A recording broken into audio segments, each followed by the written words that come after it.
¿Qué tal? Buen día. Mi nombre es Augusto Balbi, soy politólogo por la Universidad Nacional Mayor San Marcos. Cuento con una especialidad en gobernabilidad y gerencia política por la George Washington University y la Pontificia Universidad Católica del Perú.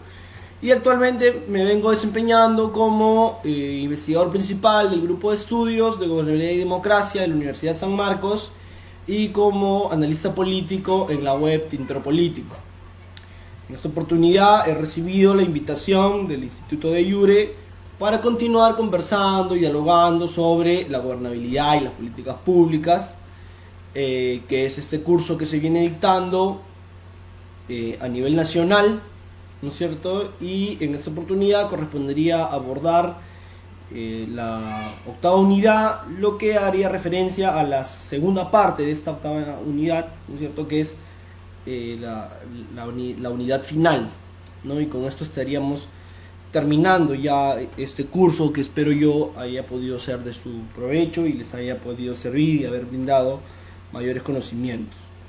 Así que lo que hablaremos hoy es del análisis de las políticas públicas desde la gobernabilidad, desde viendo dos cosas: la factibilidad de las políticas públicas y la participación ciudadana dentro de las políticas públicas. ¿A qué nos referimos cuando hablamos de factibilidad de políticas públicas? Evidentemente estamos hablando de la viabilidad de las políticas públicas. ¿Qué cosa va a hacer que una política pública sea viable más que otra? ¿Y qué factores y qué cosas debemos tomar en cuenta al momento de pensar en la política pública y de su factibilidad? ¿Es realmente la factibilidad de la política pública una etapa importante o un aspecto importante en la política pública? Sí, no, ¿por qué? ¿De qué manera? Más o menos esas son las respuestas que el día de hoy buscaremos responder, ¿no es cierto? Más o menos estas son las cosas que abordaremos el día de hoy. Así que, mucho más que decir, pasemos a empezar la sesión.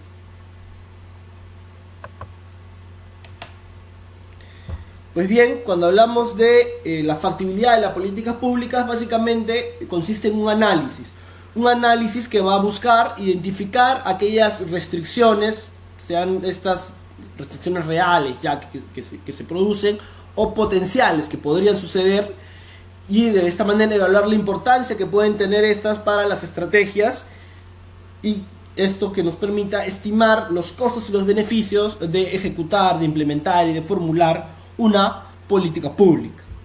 Pues bien, este análisis va a estar basado básicamente en ¿qué? Este análisis de factibilidad va a estar basado básicamente en limitaciones, en las limitaciones que vamos a encontrar en la política pública. Esas limitaciones de los límites de las políticas públicas, no confundir. Una cosa son los límites de las políticas públicas y otra cosa son las limitaciones que yo voy a encontrar en la política pública. Son cosas distintas. Entonces, la factibilidad de las políticas públicas básicamente va a ser un análisis, ¿no es cierto? Al igual que es parte del análisis de las políticas públicas. Pero este análisis lo que va a buscar es ¿qué cosa? Es identificar todas las restricciones, ya sean estas reales que se dan en el momento en el que hago el análisis, o potenciales que podrían llegar a suceder, para de esta manera evaluar la importancia que pueden tener dentro de las estrategias y dentro de la estimación de los costos y de los beneficios de la política pública que yo estoy ejecutando o que estoy diseñando. Entonces este análisis toma en cuenta las limitaciones. Estas limitaciones van a ser básicamente limitaciones técnicas, limitaciones presupuestarias, limitaciones políticas y limitaciones institucionales. Las dos primeras van a ser limitaciones que yo voy a poder cuantificar numéricamente. Las puedo cuantificar. Las otras dos limitaciones evidentemente no puedo cuantificarlas. El problema y el error que se suele hacer al momento de hacer el análisis de factibilidad de políticas públicas es que yo suelo creer que las limitaciones políticas e institucionales, evidentemente al no poder ser cuantificables, no son importantes o no son dignas de tomar en cuenta al momento de hacer la factibilidad de la política pública.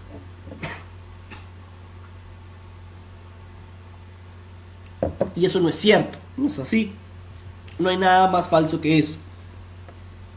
Nuestro problema Y el problema que nosotros vamos a tener al momento de hacer análisis de factibilidad es que se hace muchas veces de una visión demasiado técnica.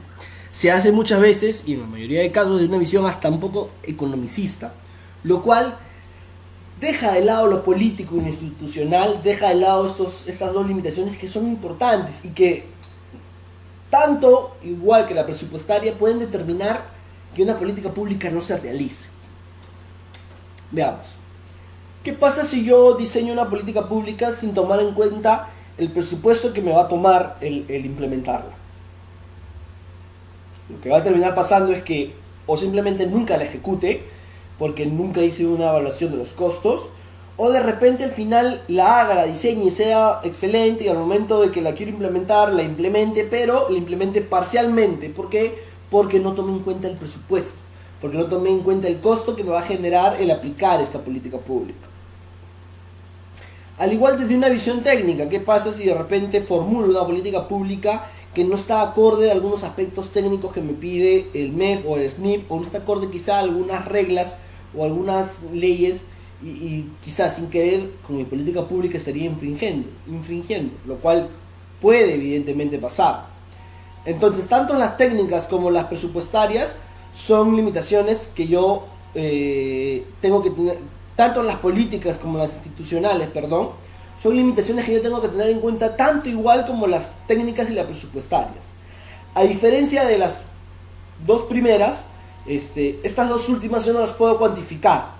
Por lo tanto, el análisis de factibilidad que yo voy a tener que tomar en cuenta aquí va a ser un análisis desde un enfoque más político, podríamos decirlo, ¿no? Ya no tan, más cuantitativo es el término correcto. Mientras que las limitaciones técnicas y presupuestarias se hacen desde un análisis cuantitativo, son cuantificables. Los estoy confundiendo. La técnica y la presupuestaria se hace desde una visión cuantitativa, desde un análisis cuantitativo, que se cuantifican. Las políticas y las institucionales se hacen desde una visión cualitativa. Ahora sí, espero haya quedado claro. ¿No es así? Las técnicas y las presupuestarias son cuantitativas. Las políticas y las institucionales son cualitativas. Pues bien, estas limitaciones que yo voy a encontrar en las técnicas, en las presupuestarias, en las políticas y en las institucionales, me va a llevar básicamente a que yo pueda obtener problemas o que yo pueda tener restricciones o condicionantes que van a algunos tener solución y otros que no van a tener solución. ¿Ya? Evidentemente, habíamos dicho cuando desarrollamos los problemas públicos, que finalmente no todos los problemas públicos lograban terminar obteniendo una respuesta del Estado y convirtiéndose en política pública. Había un proceso dentro, ¿no es cierto?, que muchas veces era técnico y político, pero había un proceso que al final terminaba determinando qué problemas merecían la acción del Estado, porque eran considerados prioritarios, y qué problemas simplemente pues no obtenían una respuesta, no se terminaban de definir y no terminaban obteniendo una respuesta, y por lo tanto no terminaban obteniendo y el Estado no terminaba ejerciendo una política pública en el tema. Pues bien, en la factibilidad de las políticas públicas, evidentemente, pues tengo que tener en cuenta esto, ¿no? Porque yo estaría perdiendo el tiempo si empiezo a desarrollar políticas públicas, si empiezo a formular políticas públicas y hago el diseño y estoy más o menos ya a punto de la implementación y me dicen, stop, esto no va, ¿no es cierto? No sale, ¿no? Quizá por algún tema técnico, algún tema económico o político, no simplemente al líder no le parece conveniente. Esto tengo que tener en cuenta al momento de hablar de la factibilidad de las políticas públicas, que algunas de las restricciones, algunas de las limitaciones que yo voy a encontrar, que me van a generar restricciones y condiciones, y condicionamientos, van a tener solución, van a ser solucionables y otros no. Y saber identificar cuáles son esos y cuáles no. La receta no la tenemos, evidentemente no la hay, porque si no sería muy sencillo, la aplicamos y nos ahorramos el problema. Pero acá pasa por un proceso de olfato del técnico y del ejecutor de la política pública, de ustedes, que son los que van a desarrollar y ejercer las políticas públicas. Tienen que aprender en el campo más o menos cuáles van a ser las limitaciones de estos 4 tipos: técnicas, presupuestarias, políticas, institucionales, que me van a terminar generando restricciones que van a tener solución y restricciones que no van a tener solución. Eso es el meollo del análisis de la factibilidad: identificar las restricciones reales o potenciales y evaluar y estimar costos y beneficios. ¿No es así?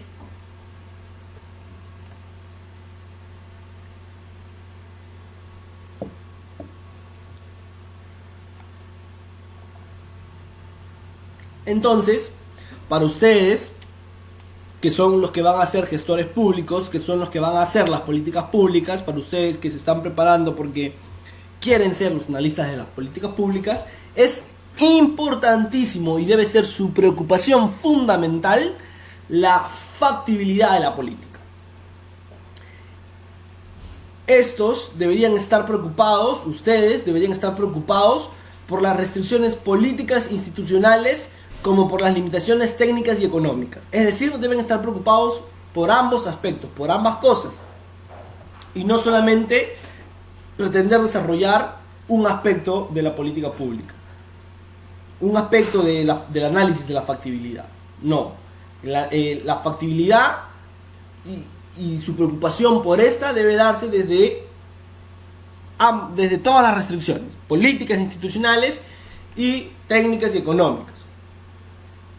Finalmente, si ustedes no pueden identificar restricciones específicas, el concepto de factibilidad política será demasiado elástico para servir como herramienta de análisis. Es decir, si ustedes no logran en el proceso identificar claramente cuáles son las restricciones que van a impedir y que van a perjudicar y que pueden hacer que mi política pública no sea tan viable, ¿no es cierto? Si yo no logro tener claro eso y decir, esta factibilidad técnica, esta limitación técnica está teniendo mi política pública. En el tema del presupuesto, esto nos está pasando. En el aspecto político, esto nos está pasando. Y en el aspecto institucional, este es el problema. Si yo no logro determinar eso, si yo no logro tener eso, difícilmente voy a poder utilizar la factibilidad como una herramienta para el análisis de las políticas públicas. Porque al final, esta factibilidad, ¿no es cierto?, va a ser demasiado elástica. Porque yo no identifico claramente a qué apunto. Apunto a A, B, C y D.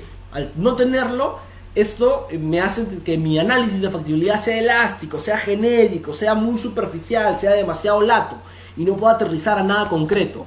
Al no aterrizar a nada concreto, evidentemente lo que me genera es que la herramienta de análisis de la factibilidad no me funciona mucho, no me sirve mucho, porque no ataco principalmente una limitación, sino que me quedo en el mundo de la abstracción un poco, en el mundo de ahí estar un poco divagando un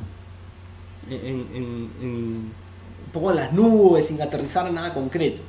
Y eso es importantísimo y eso es digno de tomar en cuenta al momento de hacer nuestro análisis de factibilidad de políticas públicas.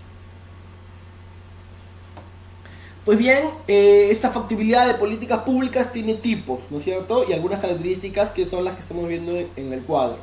Desde una visión jurídica, ¿no es cierto?, va a significar el análisis de la factibilidad, la habilitación por la ley, es decir, la atribución de derechos para implementar los tipos de política que yo estoy haciendo, ¿no? Esta es la visión jurídica, el tipo de análisis desde una visión jurídica, ¿no? Es decir, los marcos, ¿no? Los marcos,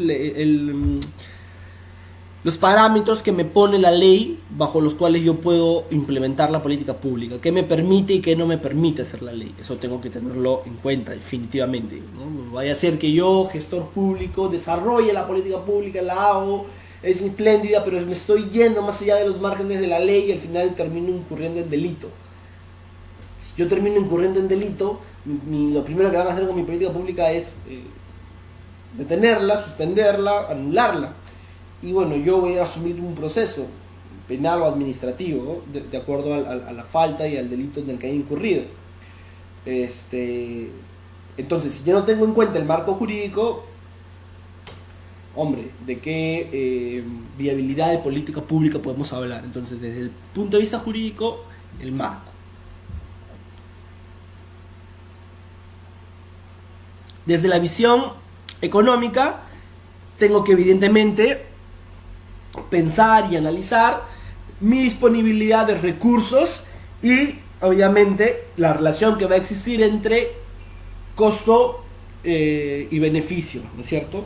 No puedo lanzarme simplemente al ruedo y decir, ok, hago la política pública y el dinero saldrá y saldrá. No, tengo que medir, tengo que evaluar y ver con cuántos recursos cuento. De repente, pues yo no cuento con tantos recursos como creo porque el Estado cree que no es un tema tan prioritario. Entonces tengo que limitarme en mi accionar. Eso lo tengo que evaluar, eso lo tengo que saber. Entonces, evidentemente, para saberlo, necesito hacer una evaluación de la relación costo-beneficio de mi política pública y de la evaluación de la disponibilidad de los recursos con los que cuento para hacer mi política pública. Hay muchas políticas públicas que se pueden quedar en el tintero solo por el tema económico y evidentemente eso, bueno, a pesar de demostrar una debilidad, una falta en el análisis, lo que también nos lleva a que la política pública no sea total y absolutamente inviable. No ver el aspecto económico de la política pública es un error que es imperdonable, ¿no? Es un error imperdonable. Quizá otro aspecto podríamos pasarlo por alto, pero el tema económico es fundamental, ¿no? Así que hay que muchos ojos cuando hay que ver con qué recursos cuento. Y recursos económicos o sea, me refiero a recursos tanto monetarios, materiales, como humanos también, ¿ah? Así que cuidado aquí. Con respecto al tema de los recursos humanos, vamos a ir a la visión administrativa, ¿no es cierto?, en la factibilidad de la política pública. Esta visión administrativa de la factibilidad me da a poder hacer un análisis desde la capacidad organizacional que tengo yo para cumplir las metas que me estoy proponiendo en la política pública. Es decir, ustedes saben que una política pública, yo no les voy a contar eso porque ustedes son colegas y saben hacer políticas públicas. Entonces, evidentemente, una política pública no es que se lanza y ya, vamos a reducir la pobreza en un año y la reducimos ya. No, hay metas pausibles que yo tengo que tener para poder luego cumplir esas metas, y a manera de que yo cumpla estas metas, voy generando ¿qué cosa? Voy generando la eficacia de mi política pública. Entonces, cuando yo veo el análisis administrativo, desde la visión administrativa, lo que tengo que tener en cuenta es la capacidad organizacional que tengo con el recurso humano. ¿Para qué? Para satisfacer, para cumplir efectivamente las metas que yo estoy planteando en mi política pública. Así que, atención aquí, ¿no es cierto? La capacidad organizacional para satisfacer las metas, para cumplir las metas, es la visión administrativa dentro de la política pública. Luego tendré la capacidad de sumar apoyos y de vencer la resistencia de actores antagónicos.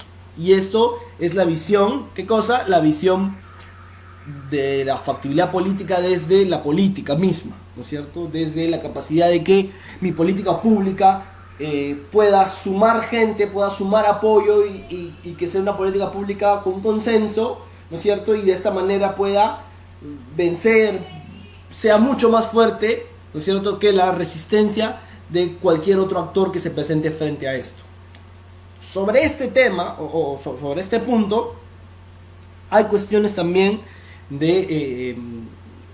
dentro de esta factibilidad política que yo tengo que tomar en cuenta, que son un conjunto de tensiones que se pueden producir.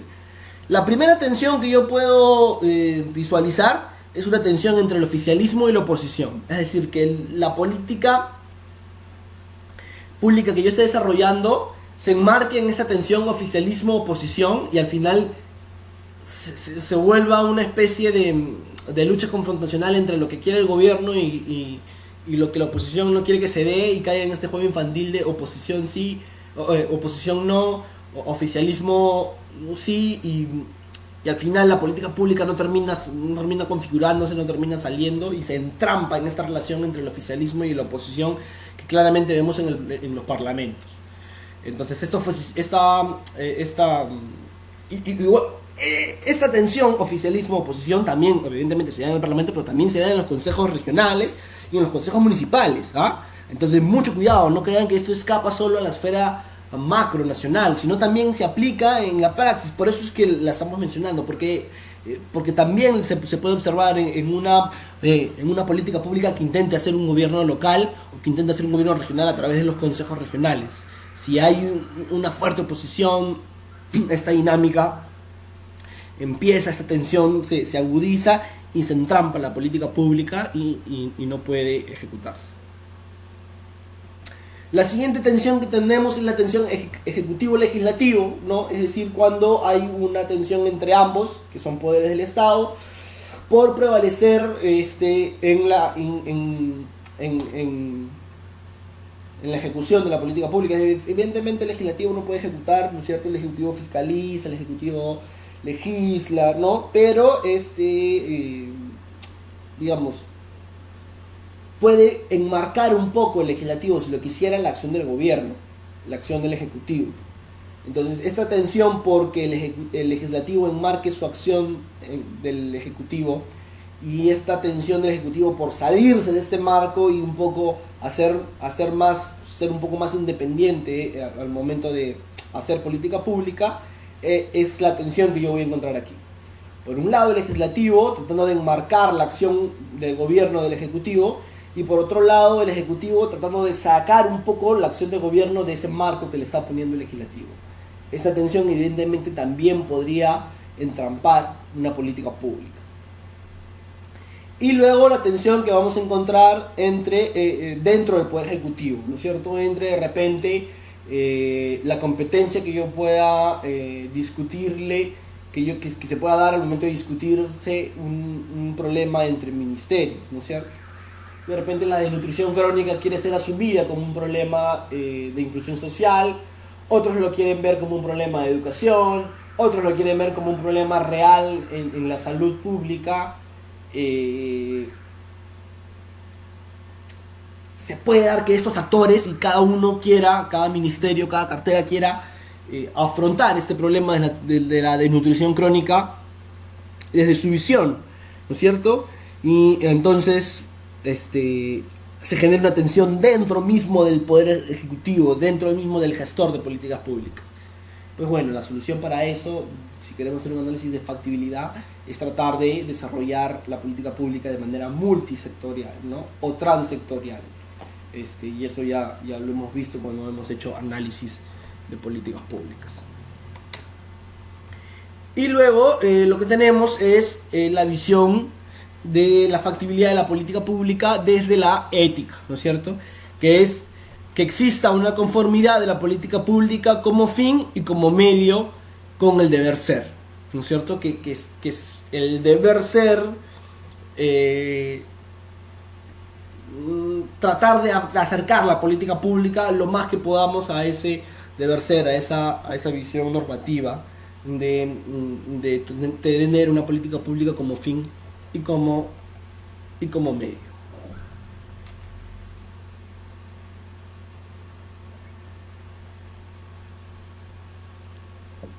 Pues bien, al final lo que va a ser un análisis de factibilidad de la política pública es establecer si una política pública es viable o inviable, ¿no es cierto? Si una política pública se puede hacer o no se puede hacer.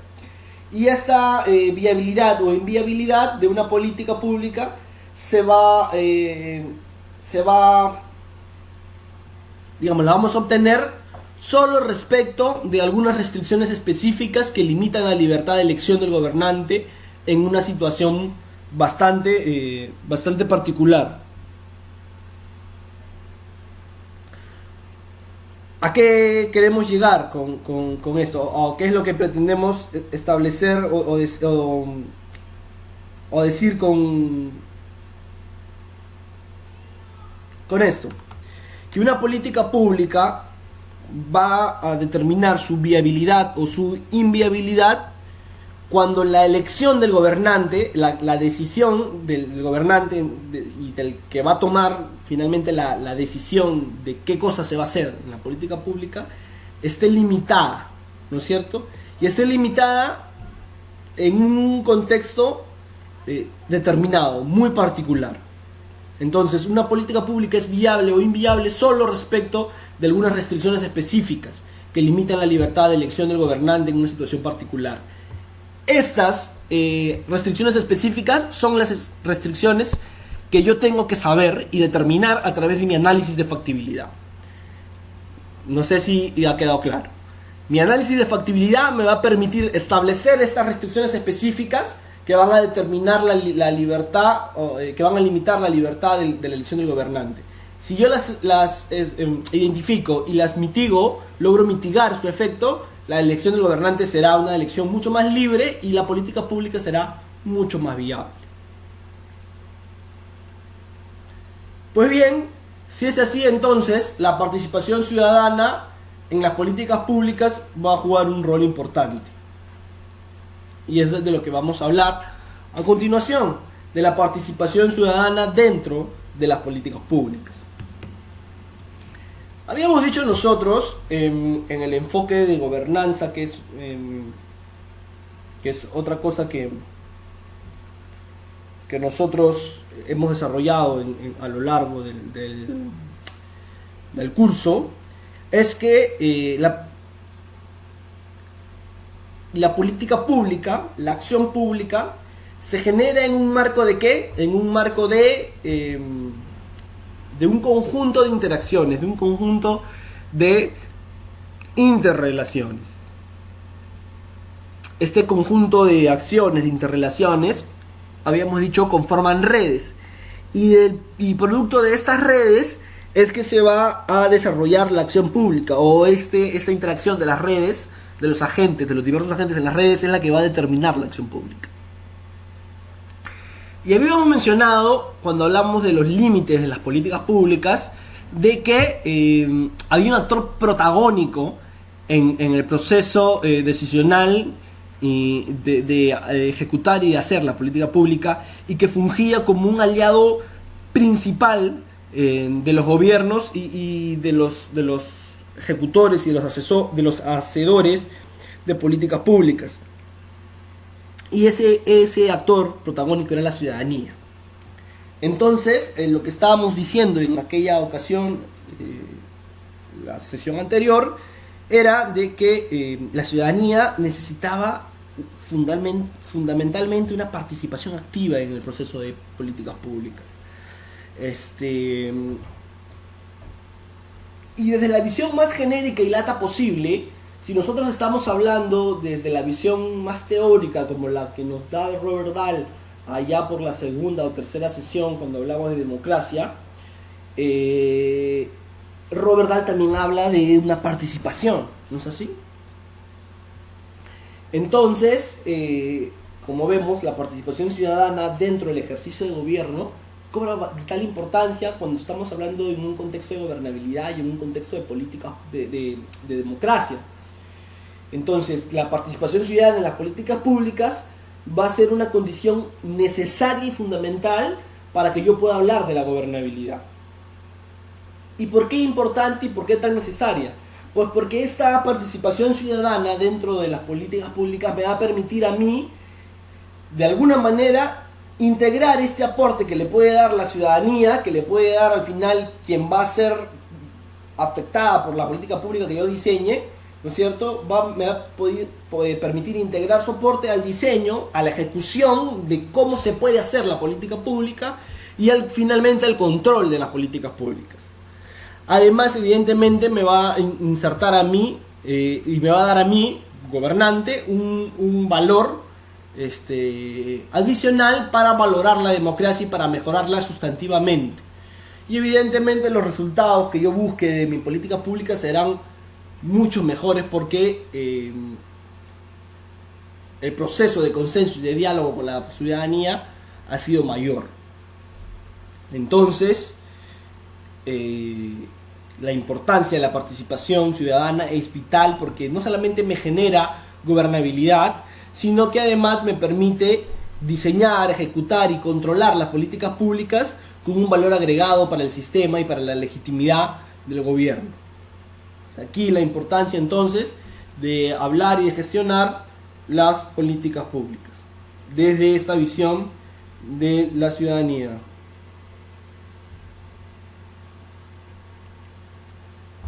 Desde la visión de la participación de la ciudadanía. Muy bien.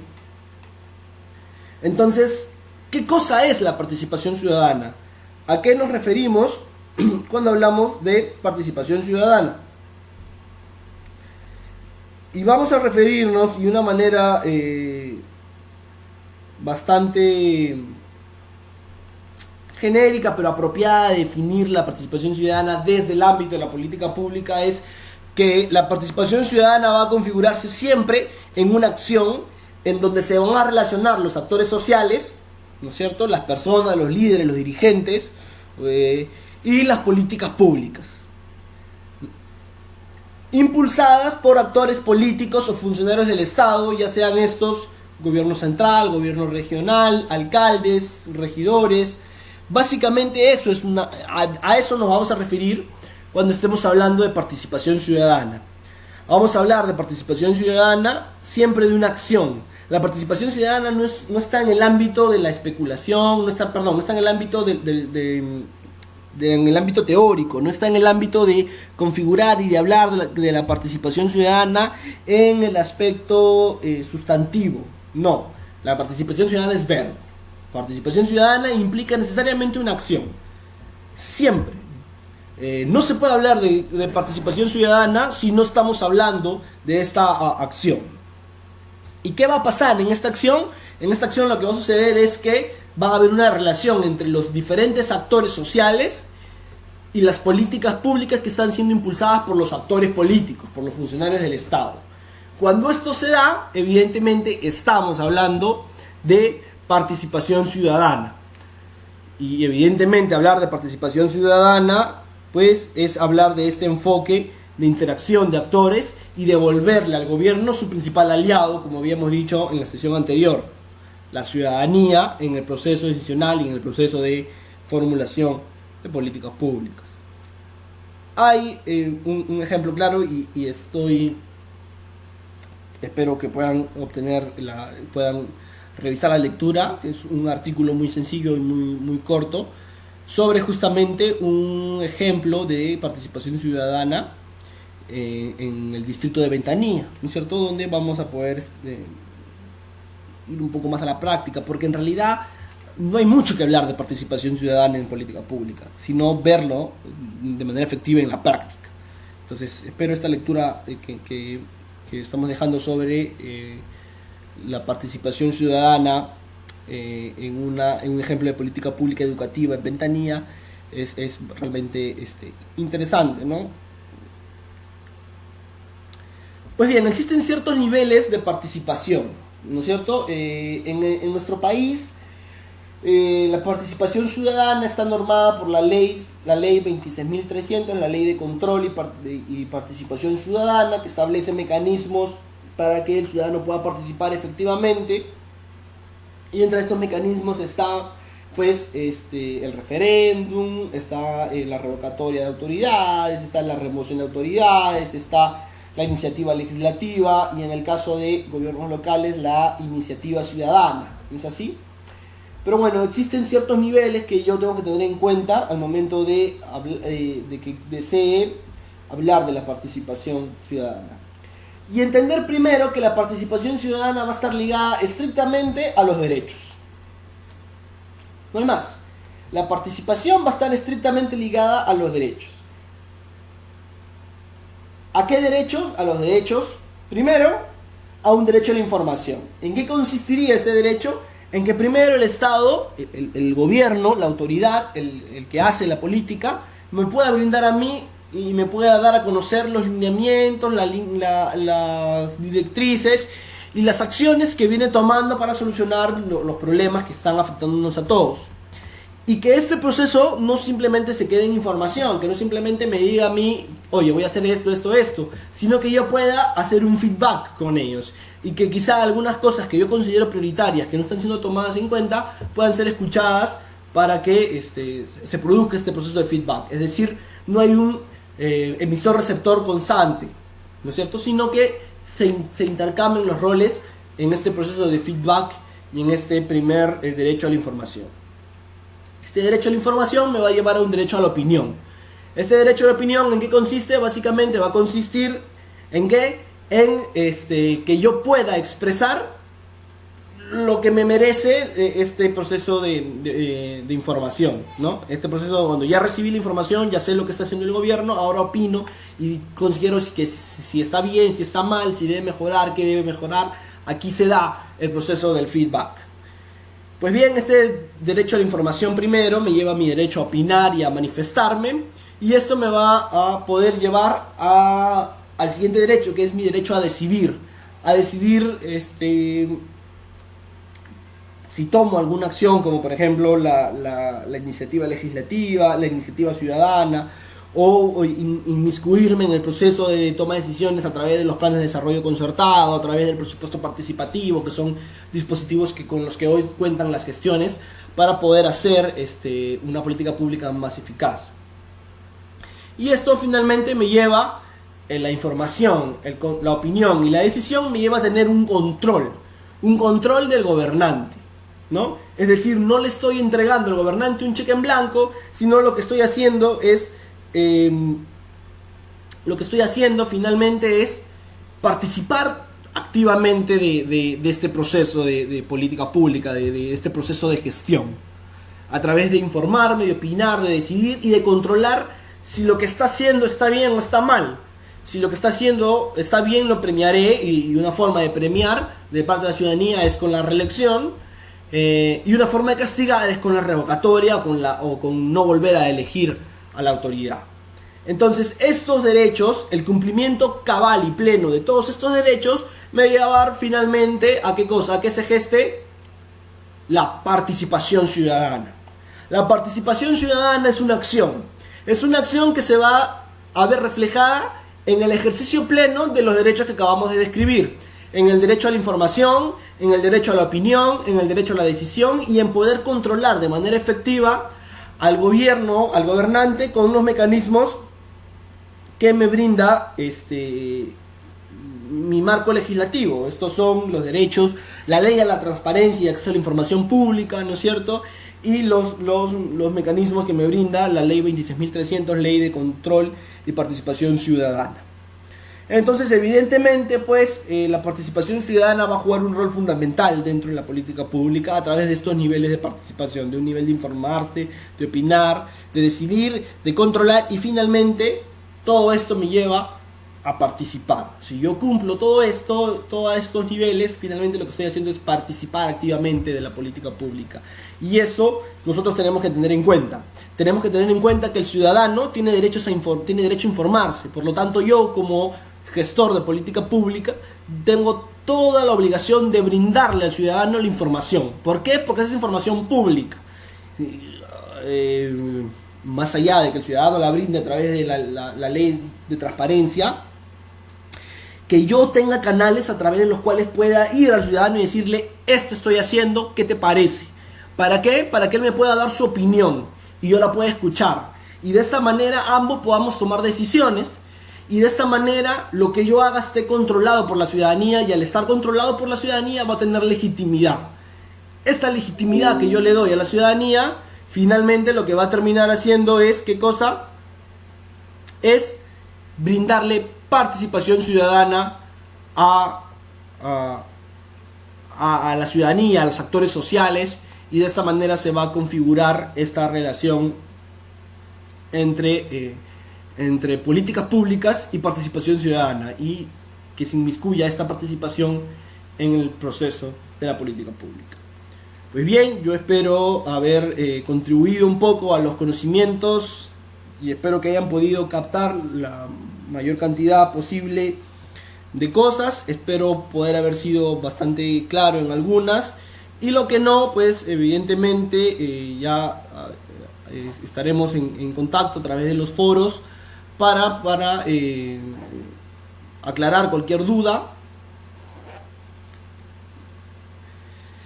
Y de esta manera estaríamos finalizando este curso de gobernabilidad y políticas públicas. Agradeciendo una vez más al Instituto de Iure por la invitación y a ustedes por la especial atención y interés por el tema, que es un tema relevante y de que muy poco se toca porque se tiene una visión muy técnica del proceso de políticas públicas. Sin embargo, esta visión politológica sería muy importante tenerla y insertarla en el Estado. Muchas gracias, amigos, a todos ustedes, y una vez un agradecimiento grande al Instituto de Iure. Gracias.